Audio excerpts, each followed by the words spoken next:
Welcome to VMHD channel. Today we will take you to meet an Asian guy. Surely you have seen many different survival game genres, many of the most fierce survival terrains, but this survival film depicts simplicity, gentleness, and warmth. The story begins with a 24-year-old Asian man and a 3-month-old dog. Let's see what this guy and his dog do to survive winter in the rainforest. I don't know why he didn't use a shovel or any other tools but just used every bamboo digging tool. But that did not change his determination. Every stab was fatal. The sound of digging and the crunching of grass roots could be heard clearly, but it took quite a while to dig a spot.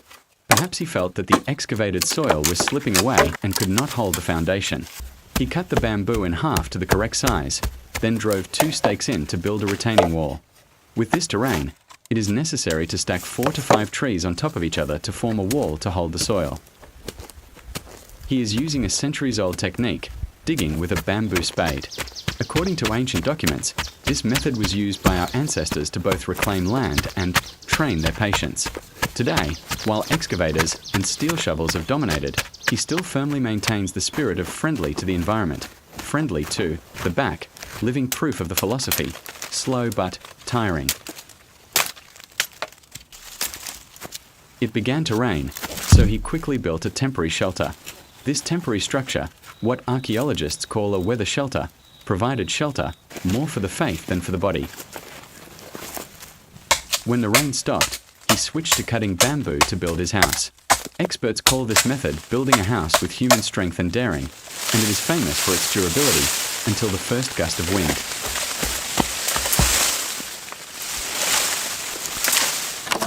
One tree and 2 trees. He carefully dug a hole and buried 2 short piles, an ancient foundation technique specifically designed to hold spirit rather than structure. Then, use a stick to press firmly into the base of the stake, a reinforcement method that experts jokingly call shaking faith.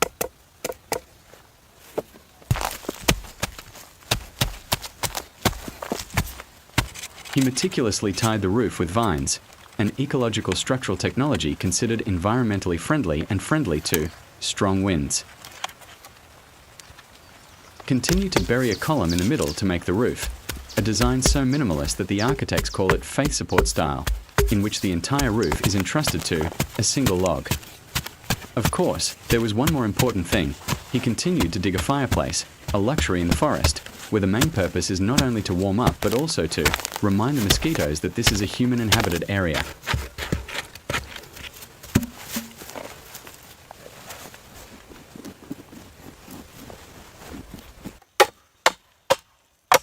This is considered a stage that requires both meticulousness and trust, because if the tie is slightly off, the whole roof can slide down in the first gust of wind.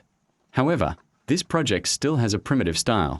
Natural materials, classical methods, and durability depends entirely on the rope not breaking halfway.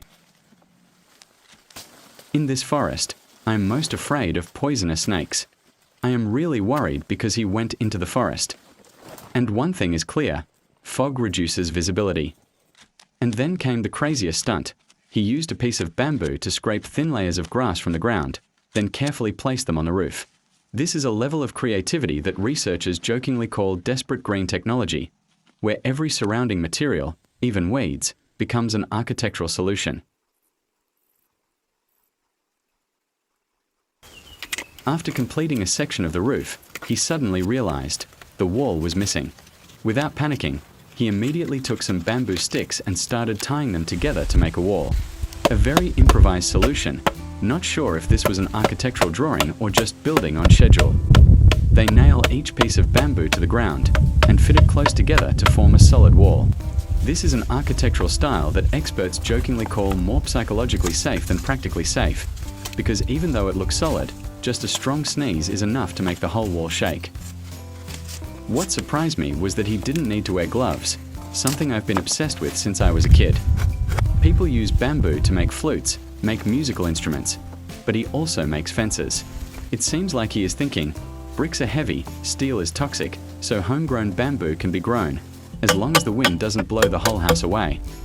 Each bamboo stick hammered down is a promise, living a minimalist life but not in a dark way.